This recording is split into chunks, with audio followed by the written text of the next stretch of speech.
ताज़ा तरीन वीडियोस के लिए चैनल को सब्सक्राइब करके बेल आइकन और ऑल नोटिफिकेशन पर क्लिक करें ताकि आपको मिले हर अपडेट सबसे पहले।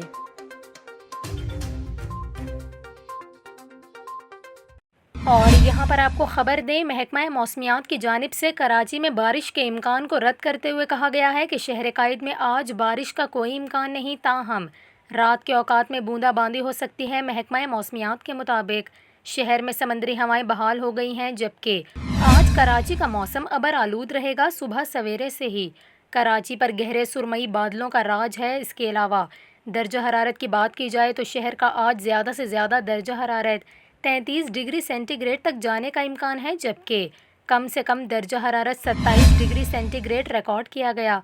महकमा मौसमियात की रिपोर्ट के मुताबिक शहर में हवा में नमी का तनासुब 79% रिकॉर्ड किया गया है।